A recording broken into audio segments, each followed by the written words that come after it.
Bonjour à tous. Bonjour. C'est encore un plaisir de vous faire une vidéo accompagnée de Aboubacar qui est présent ici. Donc on avait fait la vidéo sur son témoignage que vous avez énormément aimé et du coup on va parler de son après témoignage. Et d'ailleurs moi aussi je pense qu'un jour je vais vous faire mon témoignage parce que j'ai accepté Christ il n'y a pas très longtemps. Mais là on avait vu la vidéo de Aboubacar sur son témoignage parce qu'il était musulman et il a accepté Jésus dans sa vie. Et maintenant il va vous dire son après témoignage, depuis qu'il a accepté Christ dans sa vie jusqu'à maintenant, toutes ses difficultés, tout ce qu'il rencontre et tout ce qui va mieux dans sa vie. Voilà, donc je vais laisser la parole à Aboubacar. Bonjour à tous. Donc moi quand j'ai accepté Jésus dans ma vie, mes parents ne le savaient pas au début. Ils l'ont su peut-être 2 ans plus tard à peu près.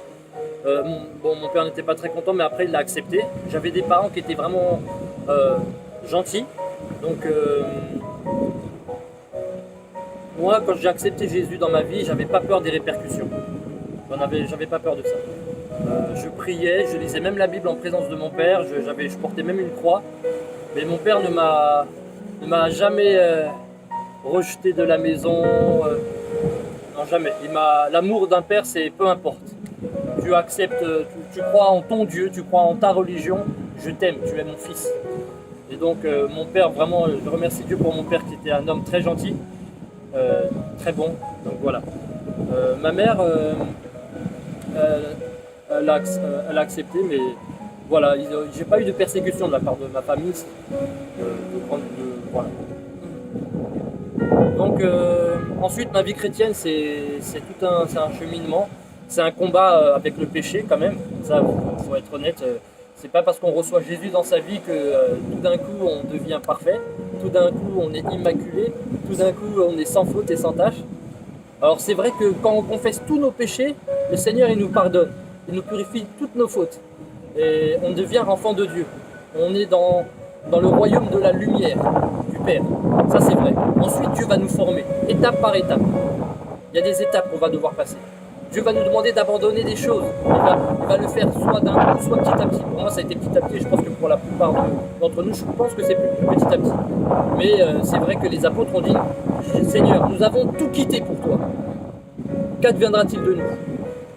Alors moi j'ai quitté certaines choses dans ma vie, mais j'ai senti que j'ai une sorte de conviction dans mon esprit. Par exemple, un jour j'ai écouté une prédication du pasteur Mohamed Sanogo. Il prêchait sur un sujet, je ne me rappelle plus lequel, et tout d'un coup je sentais dans mon esprit qu'il fallait que j'arrête avec les jeux vidéo. Je suis rentré chez moi, j'ai jeté ma console de jeu, mes jeux vidéo, et je les ai mis à la poubelle. Mais c'est une conviction personnelle que j'ai eue. J'étais quelqu'un qui jouait énormément aux jeux vidéo. Et voilà. Une autre fois, il y avait un jeune qui prêchait dans un groupe de maison. Il prêchait, il parlait. Tout d'un coup, je sentais une conviction en moi qu'il fallait que j'arrête d'écouter les musiques du monde. C'est pas un pasteur qui est venu me voir et qui m'a dit arrête de faire ça. Ou quelqu'un qui m'a dit arrête de faire ça. C'est moi, je le ressentais en moi pendant la prédication d'une personne. C'est à 2 reprises ça s'est passé. Un jeune qui prêche et je me dis il faut que j'arrête la musique du monde. J'ai pas arrêté sur le coup par contre là, pour vous dire. J'ai arrêté peut-être combien d'années plus tard 6 années plus tard quand même. À peu près. J'ai mis du temps à arrêter. J'avais du mal, j'écoutais beaucoup de musique mondaine. Aujourd'hui, à l'heure actuelle, par la grâce de Dieu, il n'y a que les chants chrétiens qui me font du bien, vraiment du bien, qui ont pour moi vraiment une véritable signification. Pour moi, les acclamations, c'est que pour Jésus. L'adoration, c'est que pour Jésus. Chanter, c'est que pour Jésus. C'est vrai qu'on peut acclamer les hommes pour certaines choses qu'ils ont fait, mais il faut savoir que c'est pas oublier que tout don parfait vient du ciel, vient du Père des Lumières. Donc, quand un homme manifeste quelque chose de beau, eh ben, c'est parce qu'il a reçu un don. Et ce don, il vient pas de nulle part, il vient de Dieu. Donc, quand je chantais des chants chrétiens, quand j'écoutais des chants chrétiens, je sentais la présence de Dieu. Magnifique. Ça me faisait vraiment du bien. Et parfois, je me promenais dans la rue, ne pensant pas sentir la présence de Dieu, je la sentais tout d'un coup. Elle arrivait comme ça tout d'un coup. Et je me mettais à chanter dans la rue tout doucement, et ça me faisait vraiment du bien. Et c'est là où je vois vraiment que des fois, moi, je fais l'effort de m'approcher de Dieu, en me disposant dans la prière, etc., lisant la Bible. Et puis des fois, je fais aucun effort et c'est Dieu qui m'attire vers lui. Il y a tout d'un coup un chant qui me vient à l'esprit, et puis je commence à mettre le chant dans ma chambre, et puis du coup, tout d'un coup, Genre, il y en a d'autres qui me viennent à l'esprit et pendant 1 heure, je suis en train d'adorer le Seigneur. Et c'est comme ça, comme dit Jésus, personne ne vient à moi si le Père ne l'attire. Et ça, c'est pour tout chrétien. À n'importe quel moment, le chrétien de 10 ans, de 20 ans, peu importe, Dieu nous aime. Et des fois, on oublie Dieu, on s'éloigne de Dieu, mais c'est Dieu qui nous, comme avec des cordages d'amour, qui nous ramène à lui par des chants. Il peut le faire par des chants, il peut le faire en nous poussant à aller dans notre chambre ou dans un coin, à la plage, dans un parc, dans un jardin, peu importe. Si on n'arrive pas à prier à la maison, prions dehors, etc. Donc voilà. Et du coup, comme tu étais musulman avant, quand tu as accepté Christ dans ta vie, est-ce que tu t'es fait baptiser du coup ou pas, Oui, je me suis Oui, fait tu t'es fait baptiser. baptiser. Alors, moi, j'ai accepté Jésus en 98, comme je vous Ouais. aviez dit. Et j'ai été baptisé en 2001 au lac de Ok. Torcy. Et pour toi, le baptême, est-ce que c'est vraiment important? Oui, Tu peux leur. Alors le baptême est vraiment important parce que Jésus a dit de sa bouche, celui qui croira Ceux qui sont. et sera baptisé sera sauvé. Le baptême est important. Jésus lui-même a été baptisé quand même.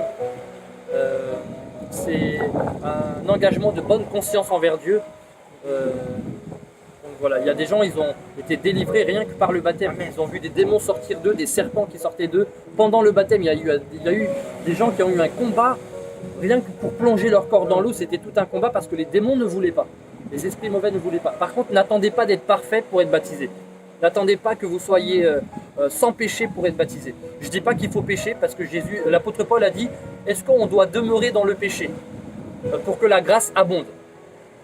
Loin de là, on ne doit pas demeurer dans le péché. La première chose que Jésus nous a enseignée, c'est la repentance. Repentez-vous. La première chose que Jean-Baptiste a enseignée, c'est la repentance. Repentez-vous.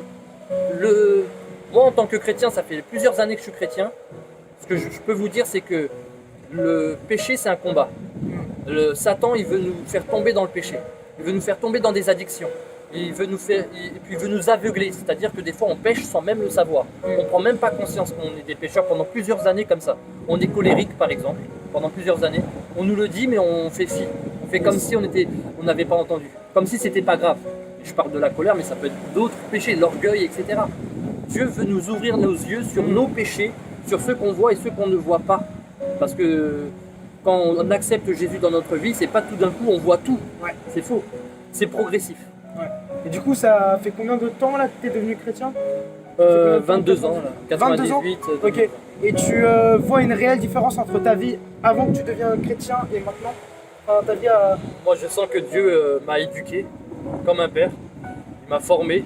C'est-à-dire qu'avant, je disais des gros mots. J'étais vulgaire. Aujourd'hui, par la grâce de Dieu, dès que j'entends un gros mot, ça me plaît pas. J'aime pas du tout les grossièretés, les vulgarités. Je sens surtout que Dieu est en train de me former, de m'éduquer. L'apôtre Paul a dit, j'ai achevé la course, j'ai combattu le bon combat. Moi, j'ai pas encore achevé la course. J'ai encore des étapes à franchir. Je dis pas que je suis parfait. Il y a encore du boulot. Jésus a dit, soyez parfaits comme votre Père est parfait. On doit tendre vers la perfection, on doit achever notre course. Dieu nous appelle à quelque chose de grand, Dieu m'appelle à quelque chose de grand et je dois me former tous les jours. Voilà, moi je suis en formation et nous sommes tous en formation. Ouais, merci Aboubacar. Quand on devient chrétien, en fait, faut pas le faire par obligation parce que le péché, c'est pas bien, du coup on est obligé de le faire. Mais c'est Dieu lui-même qui nous change. Et du coup, c'est vraiment quelque chose qu'on aime faire, de plus pécher en fait. Et il faut pas oublier que en étant chrétien, il y a le meilleur des cadeaux. Et c'est quoi ce meilleur des cadeaux? C'est la vie éternelle. Amen. Jésus a dit, mes brebis, je leur donne la vie éternelle. Yes. Je donne la vie éternelle à mes brebis et elles ne périront jamais. Amen.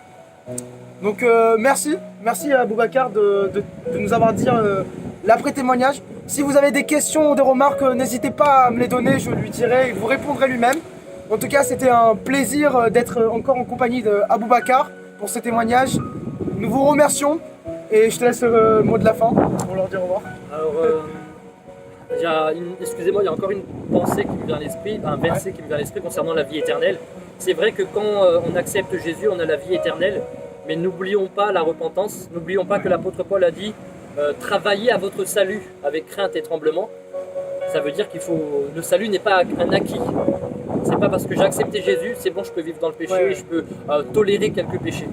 Là, on ne peut pas avoir la vie éternelle dans ce cas-là. La vie éternelle, elle s'obtient par la repentance aussi. C'est-à-dire, j'écoute Jésus, j'obéis à Jésus.